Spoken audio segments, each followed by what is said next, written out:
I want to congratulate you and We the World on the 20th anniversary of 11 days of global unity.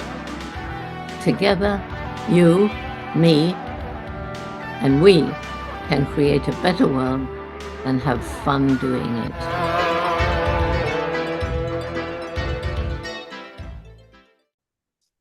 Thank you, Dr. Jane Goodall, for helping We the World and all our partners to celebrate more than 20 years of 11 days of global unity.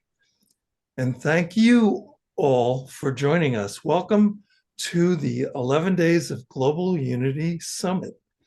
My name is Rick Ulfik, and I am the founder of We the World and the We campaign at we.net. And I am the co-creator of 11 Days of Global Unity. Today, as part of our second theme of 11 Days, Interdependence, I am excited that we will be joined by Jyoti Ma, who is a member of the Mother Earth delegation of United Original Nations, who will be offering her sacred insights about Mother Earth, the web of life, and conscious interdependence. For the full 11 days summit schedule, you can register for free by going to 11daysofglobalunity.org. And 11 is a numeral in 11 days of globalunity.org. And at we.net, you can take action with the 11 campaigns for change. Subscribe to Trends magazine, and you can make a contribution to support all this work by going to we.net/donate. Thank you so much. I also want to acknowledge some of our amazing partners who we support and collaborate with during 11 Days of Global Unity and all year round.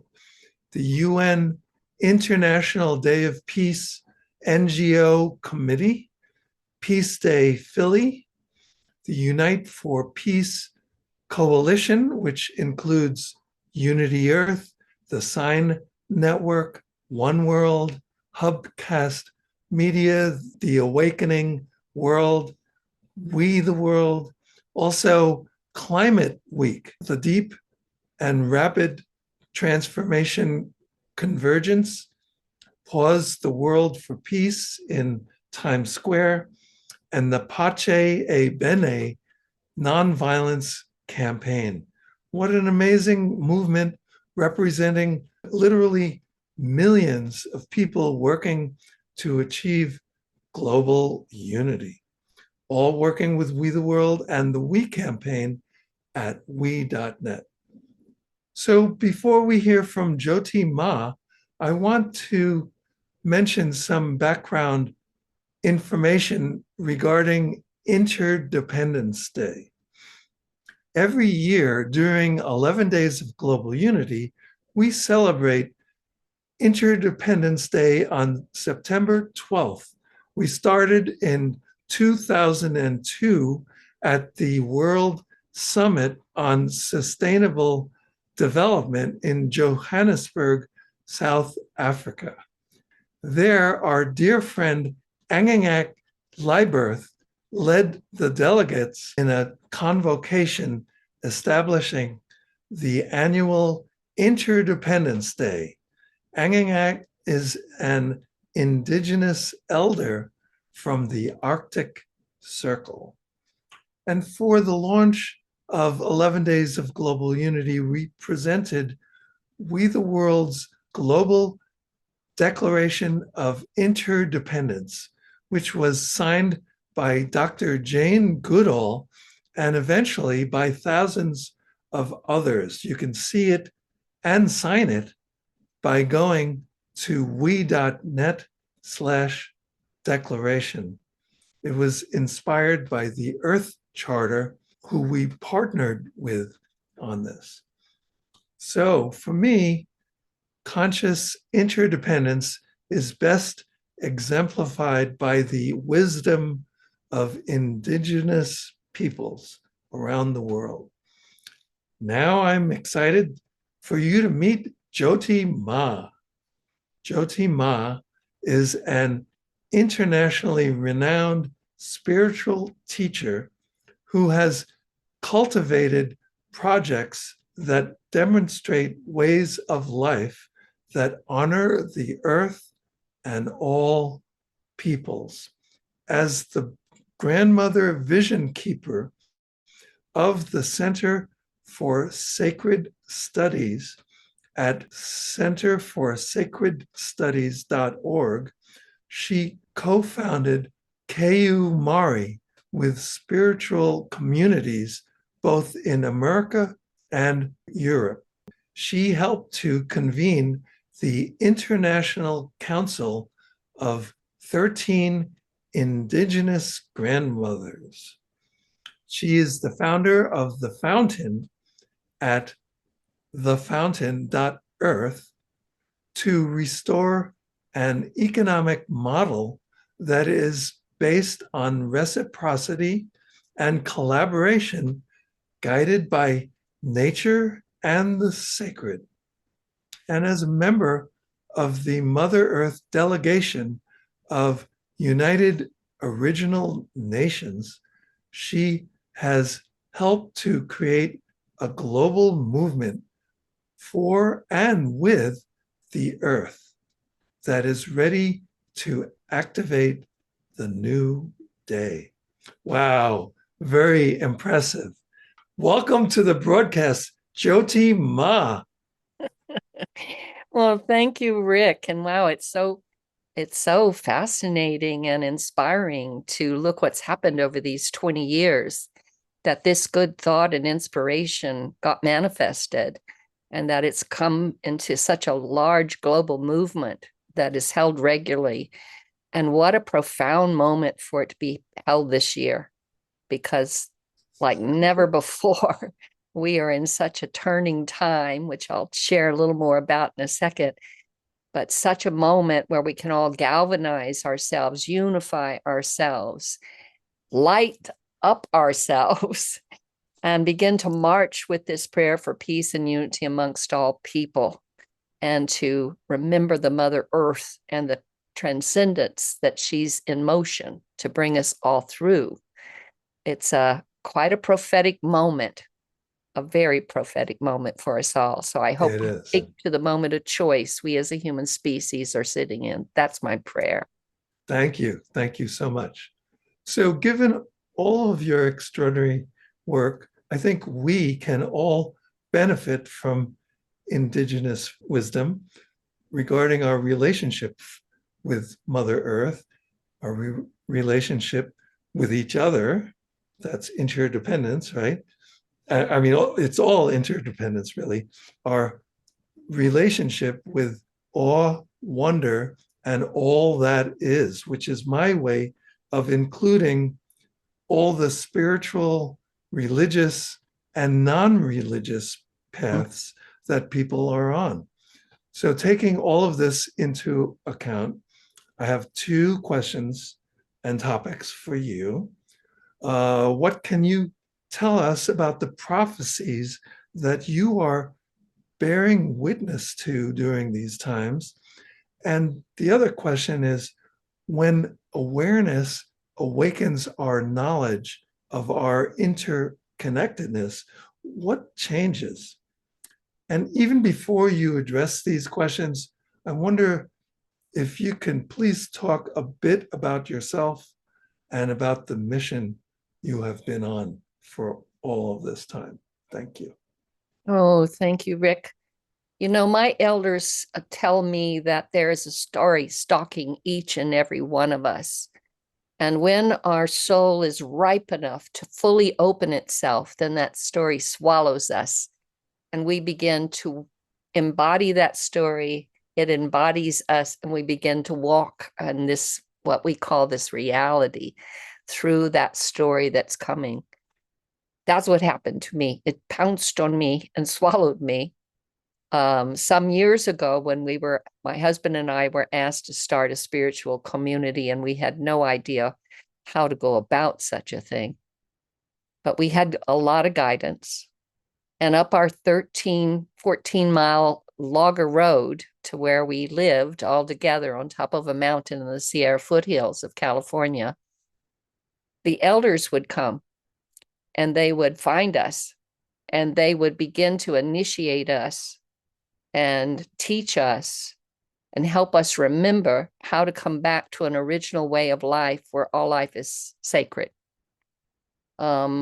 We didn't understand when we first started our community exactly what all was coming together, but we knew that we wanted to step out of this box of throwaway society. We wanted to declare our longevity, to stay together and to walk together and to wake together and to learn together, pray together, dance and have joy together.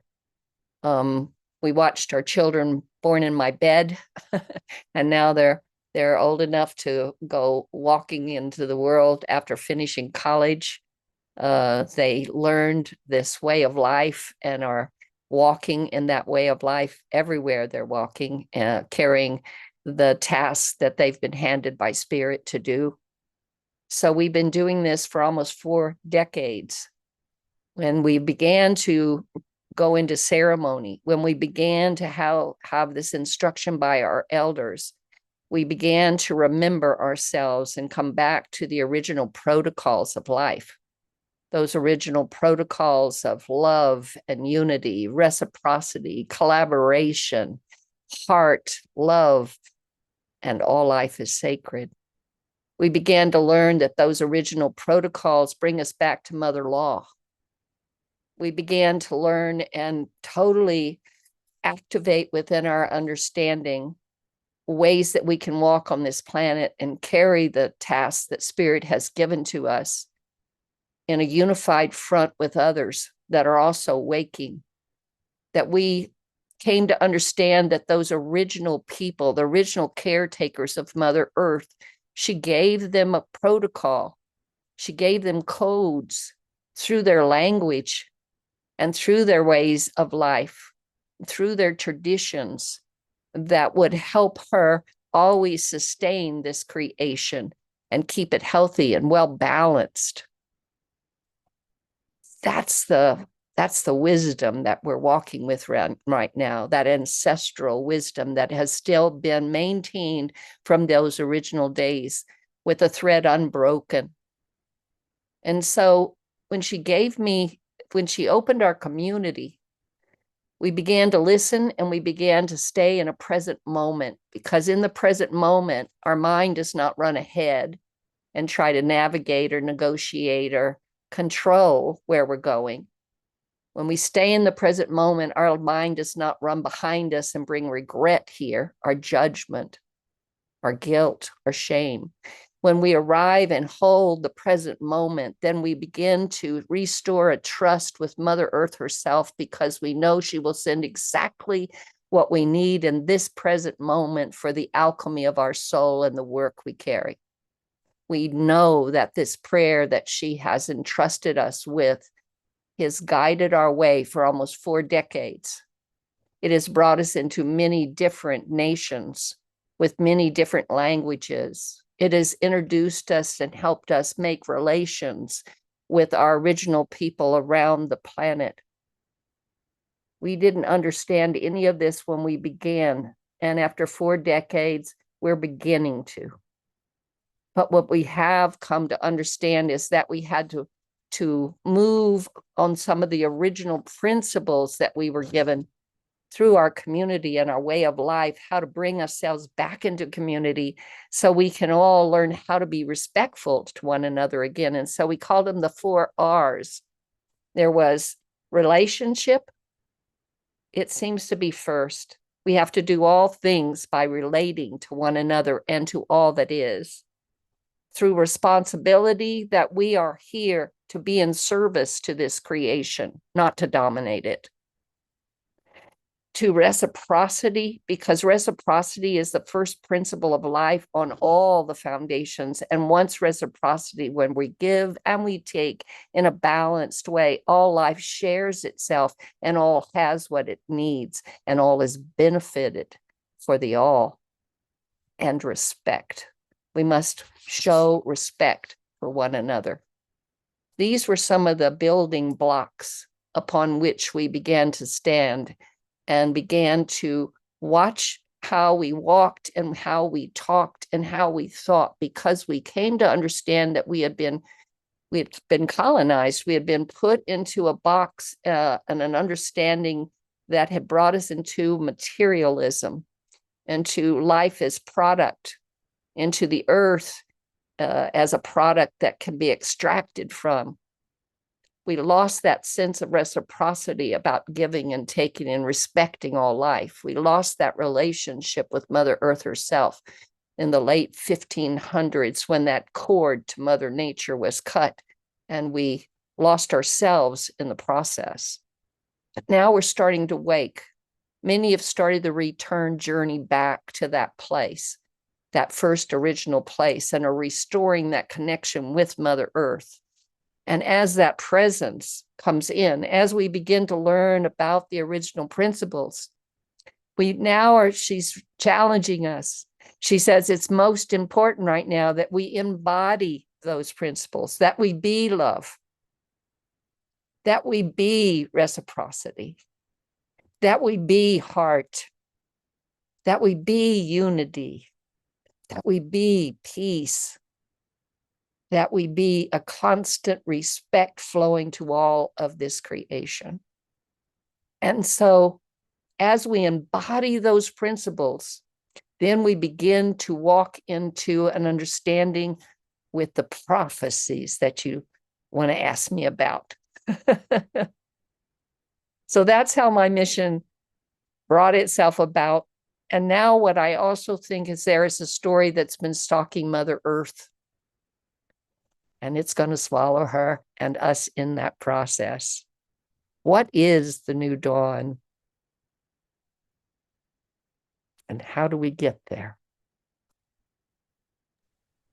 Oh, yeah, that sounds good. And how do the prophecies manifest themselves that you're talking about? That's a great question, because many, many paths around the planet, spiritual paths, they have prophecy. And prophecy is something that's born long ago and passed up through the generations and carried by the generations, as I know it. My community and I didn't realize we were in the service to prophecy until we ended up going into the Amazon with meetings between the Ayahuascanderos and the Peyote peoples. And that's when we began to learn about the prophecy of the eagle condor. And mostly what I've learned with that eagle condor prophecy has been taught to me and enlivened and activated in me through the Kagaba Nation, through the Kogi peoples. Most people would know them by, of the La Sierra in Colombia. So it's prophecy as we have come to understand it. It's alive. It prepared us for this moment we're standing in right now. And it's instructing us in this moment we're standing in right now. The way the eagle condor prophecy came about, and I'm going to shorten this because of our time, so I don't want to give it any disrespect, but the way they shared it with me when we were in Brazil was there was a time when North America, South America, and Central America were all one piece of land. And then all of a sudden there was a great happening upon the earth, a great shaking, and that earth was pulled apart into North America, South America, and that strand that connects them we call Central America. They said at that time the people were torn apart. They said at that time the eagle began to fly, and the eagle would be working with the fire and the air elements, and it would be bringing things of the mind and inspiration into this reality. They said the peoples of the South were opening into the condor, for it carried the heart of life. They said that there was a time when the eagle and the condor the eagle would almost overtake the condor. At that moment, they would fly together into the new dawn. And that's where we are right now. And as these decades have passed, as we've been in service to this prophecy, they brought me down in 2013 into Colombia with a small group of people, and they opened the next part of the prophecy while I was there. They said that we were entering a 13-day deep cleanse period. 2013, they said this. They said it would last for 13 years. And if you look back at over that time from 2013 till now, because we're in the last year of that 13-year cleanse, you can see what has unfolded has been quite profound and globally oriented through our pandemic, through our climate, what people are calling symptoms of climate change, and so on and so on. But here we are now in this moment. And what they're telling us is, the way the prophecy goes, is that the ending will fall into the beginning in 2026. So this is the last year of the cleanse, where the ending is falling into the beginning. And if you take a moment and look around, you can see that happening. You can see that happening because of all the world situation, through cultural devastations, through wars, through disease, through disharmony as it expresses itself, and division all over the world right now. It is the ending falling down. They said it was most important to watch the ending as it fell, so that we would stay informed, but that we must focus on that which is breaking through into the new dawn, and that would be carried by those individuals and organizations and movements that are embodying those original principles, for they have the coding of the next part of Earth Mother's story. For they also tell us, and many prophecies in different paths also agree on this, that we are coming to the end of a cycle. We are coming to the end of a 26,000-year cycle. This is the sixth extinction of Mother Earth. She's been through this 5 times before, so she knows how to move this. It is a moment when in India, they have clocks on some of their in the ashrams and some of their sacred places, and the clock will show from 12 to 1 is 2,500 years, and from 1 to 2 is 2,500, and so it goes around the clock. And the last sliver of that time is what they call the Kali Yuga, and that is what the Kogi are saying. The ending is falling into the beginning. So we're leaving a time of 26,000 years teaching about separation, what it means when we're separate, when we have our own language, our own countries, our own cultures. And now we're moving into a time of unity, when diversity can be embraced in unity, that we can honor that solidarity of each of our own authentic ways of walking on this planet, as given to us by the root of our family tree. And so it's a significant moment that we're all standing in together right now. And the earth sent out a message last January, 2 years ago, January. And she said in this mother's message, which if you want to hear all of it, you can go to my website at thefountain.earth, and there's a button there for Mother's message.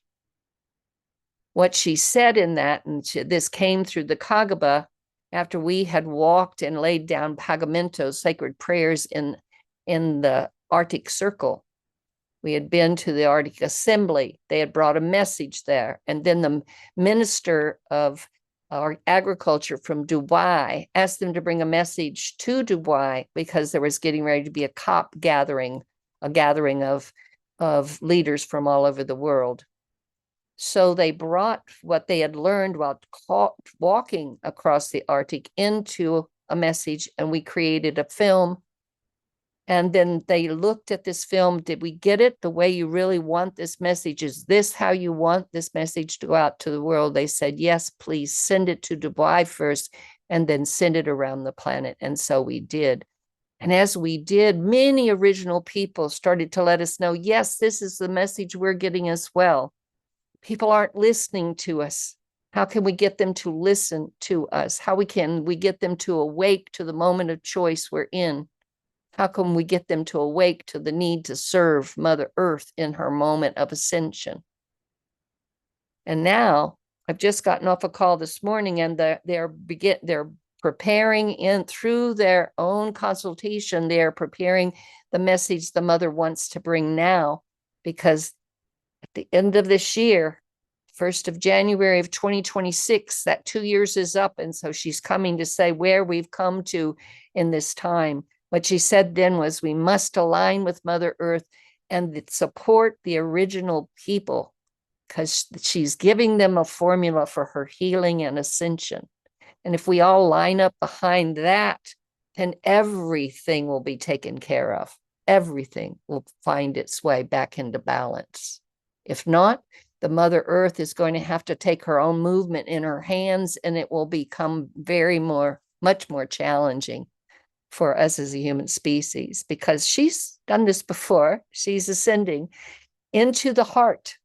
She's ascending into the place where we will be human beings for the first time.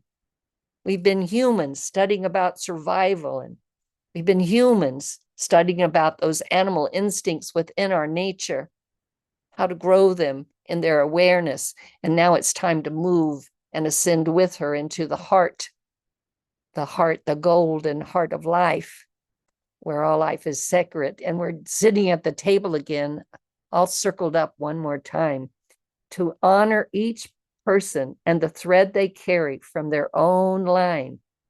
And then the original people who have brought this line unbroken for all these times, through all this history they've had to walk through, they're going to assist us in weaving our threads into the tapestry of the new dawn. So it's quite a moment, huh? It certainly is. Wow. Thank you for painting that picture. And it's not the easiest picture to understand or let's say absorb, because there's some, the change that you're talking about might not be comfortable for a lot of people, right? I have a quote. I don't even know where I got it, but I fell in love with it, and I live by it. It says, God disturbs the comfortable and comforts the disturbed.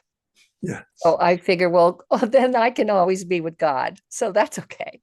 When we first started to send out this message, some people said, Jyoti, it's just going to stir up a lot of fear. So I went to my elders, where I always go when I have moments like this, so I can get clarity and instruction and direction and guidance. And this one grandmother said to me, well, let it stir up fear then, because they need to learn how to embrace the fear in order for us to move forward. So we are going to have to embrace that fear. We're going to have to look in the mirror of truth and really allow ourselves to be humble enough to see that truth, so that we can listen more deeply to this instruction. And what I've come to learn over the years of walking this way is that you come to think in a different way and speak in a different way and walk in a different way. Our Western mind moves real quick sometimes. It overpowers that condor, it overpowers that heart.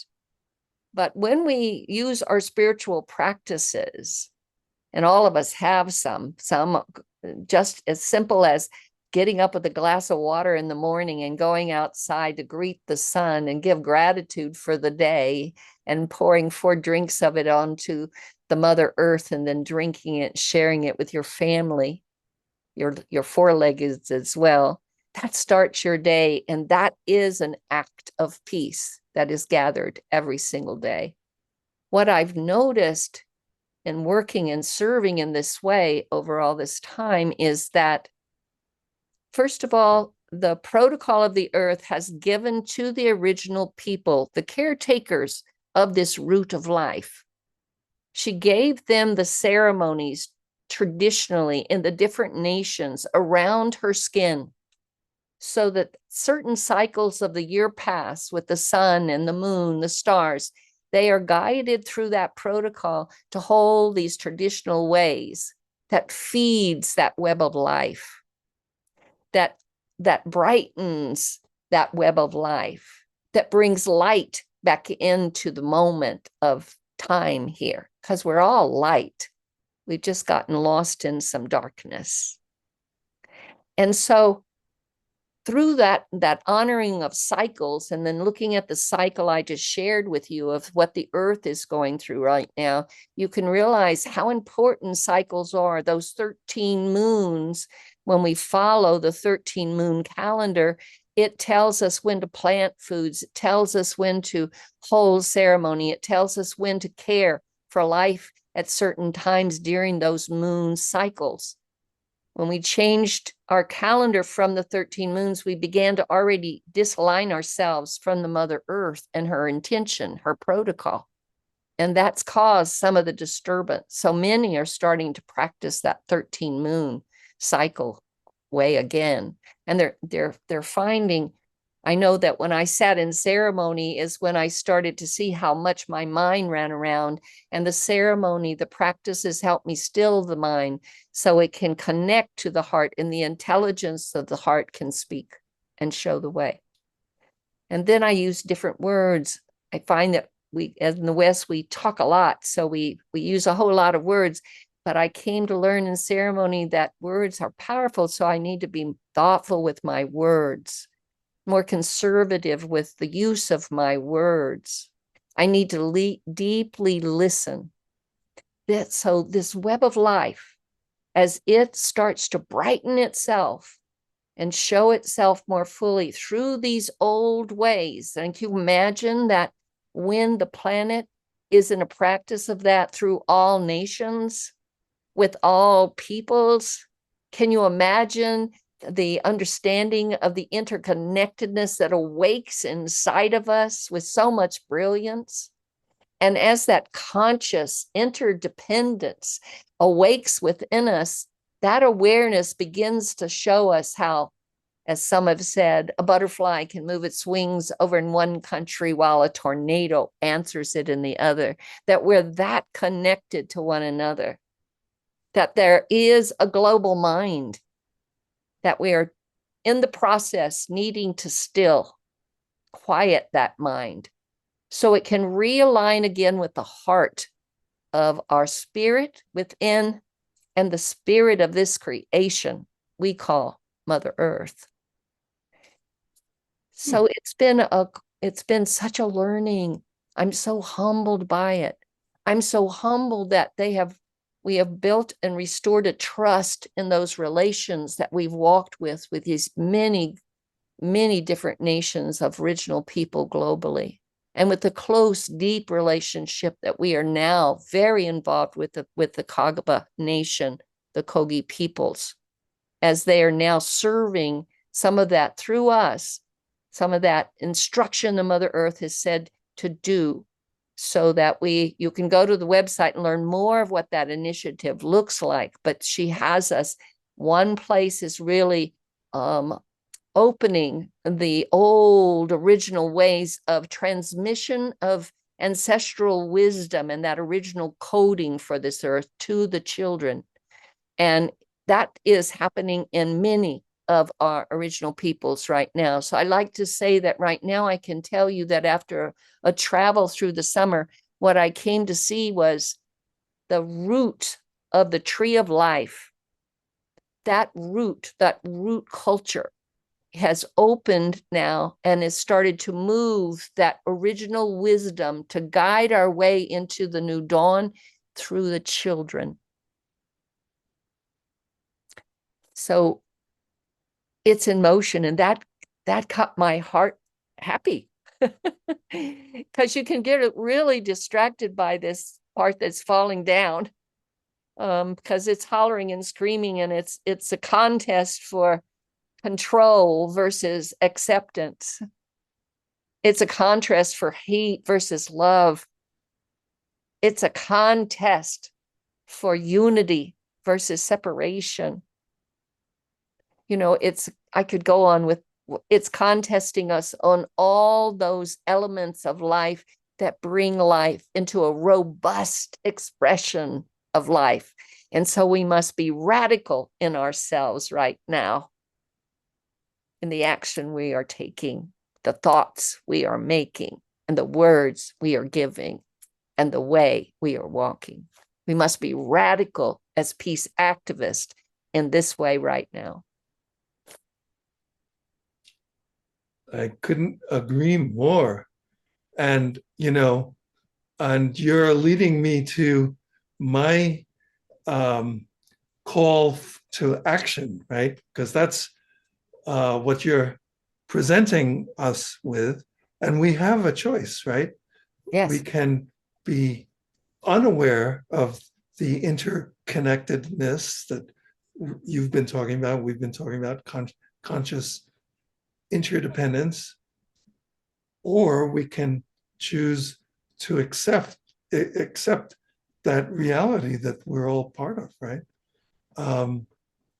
And taking action, like with our words, our deeds, our thoughts, our who we are supporting in all of our relationships, right? So that's so important. Mm-hmm. And for me, because of the intensity of the problems that are happening in the USA and elsewhere, many of us are beginning to use this hashtag, urgency for action, which is the word urgency and then the number 4 and then the word action. Hashtag urgency for action. So if you are going to summarize what you've been saying and what we've been experiencing for the last few minutes, what would be your call to action? How would you summarize that? Well, I think I would start with the practice of the 4 R's that I spoke about first on, and notice we have to let go of our judge, our shame, our guilt. When we operate from that place, it drives us into fear, and it blocks everything. So we're in a moment of choosing fear or love. So when you have that moment that's scary, you can say to yourself, am I going to choose fear or love? And know you're making the choice. And it will take the warriorship of life to wake up inside of you for that to be walked out. Because you have to get humble enough to really see those places in yourself where you're not operating out of relationship or the care of it, where you're not operating out of responsibility for what I'm doing here now, where you're not walking out through that place of reciprocity, knowing that when you give, you must also receive, or when you take, you must also give, and then operating out of that place of respect of all different forms of life and ways of life and cultures and languages. And, unless you've gone to a culture and taken a moment to sit down and not have any interaction, but to witness it and observe it, take the time to get to know what is its protocol, what is the things in between words, are the ambiance of the culture itself. And if we take more time to deepen that relationship first, then we begin to relate to it in a very, very different way. Can we do that with each other? Because we're all different, separate worlds running around. Now we have to really let ourselves see those places in ourselves that are blocking unity, that are blocking love, that are blocking peace. This is a moment of application of that. I think the other is to start your day. Every day is an act of peace by taking the water of life, as I mentioned before, and filling a glass and offering it, making it that first prayer that day, and then offering that prayer and that water to the earth first, which reminds us she comes first. We care for her. She's our mother. We care for her. She brings and cares for life. And that's a good moment of action for peace. Then you can take these thoughts and you can start to hold spaces with your family and with your community. You can start to bring this kind of thinking or thought into those around you that you love so, so much. You can take a moment to allow yourself to deeply, deeply listen. And when I say that, deeply, deeply listen, that means that my mind is still and I'm open to receive, and I can hear the instruction of my heart, my spirit, and my creation that I'm a part of, this creation I'm a part of. And then I have my instruction. And now I must take the action to walk it out. Because a lot of times people catch things, but then they don't walk them out. So you don't get to see it start to amplify in your life. You don't get to see the reward of what it means for you when you fully put that whole circle of life you've received. Now you take it out. You walk it out. It makes a difference. I think also take a moment and really take a moment to honor the original people of the land you sit on.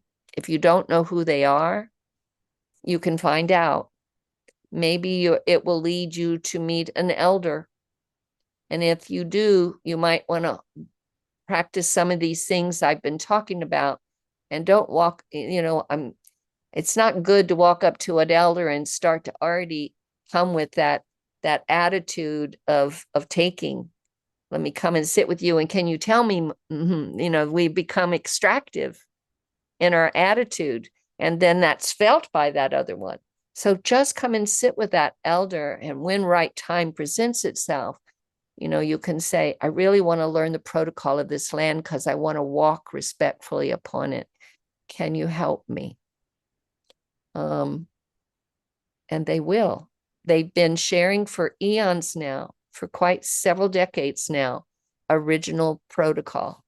And now the instruction and some of the teachings that they're bringing are how to embody those protocol and be part of that new dawn. And so the Mother Earth delegation, it meets every third Saturday of every month. And some of the elders that are this is part of their work on that council, is that they are coming to bring messages, instructions for the times we're walking in, and to hold your questions and your own inspirations that are coming up for you. They're also offering modules right now, more teaching. So you can go into an hour and a half with one of the elders so you can have a deeper dive into the teachings that Earth brings that will help you through these times. So these are all points of action. Yeah, that's wonderful. It's like these principles of life, absorbing them into our way of being, and then we can utilize them even from the beginning when we're waking up, like you're saying. So they will wake us. There's an intelligence inherent in such protocol. Isn't that something? So I have a call to action also, and I think it's probably rooted in all of the 4 R's that you're talking about. Relationship, responsibility, reciprocity, and respect. And it has to do with we, the idea of we and we consciousness, and bringing people together at a large scale. And it's about the power of we, and I mean millions of people coming together to transform our society so it prioritizes the common good. Absolutely. And to help us launch the We Power campaign, people can go to we.net/We Power campaign. And if you check that out, you'll see the first page is kind of setting forth what we means.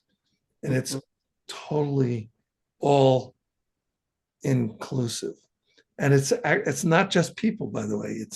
It's animals, ecosystems, and Mother Earth itself. So it's an expanded concept of we, right? Would you like to add anything as we close? I would only say that every single one of you that are here with us gathered today, and those that maybe aren't, that you'll turn around and share with, everyone is a part of the new dawn.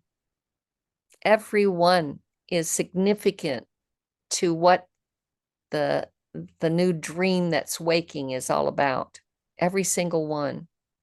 So really take a moment when you get off of this call today and take a moment to just love yourself. Take a moment if there's anything inside that you've been carrying that's old and no longer serves you, let it go. And at that moment, maybe there's a moment where you need to forgive yourself or others, but start with yourself first so that you can come back and hold the authenticity of who you are in this present moment. That authenticity is magical to the weaving of the new dawn. Thank you.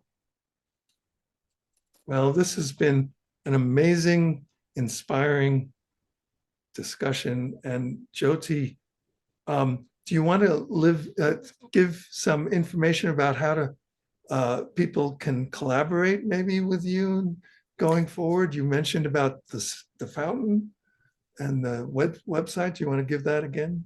Yeah, it's thefountain.earth.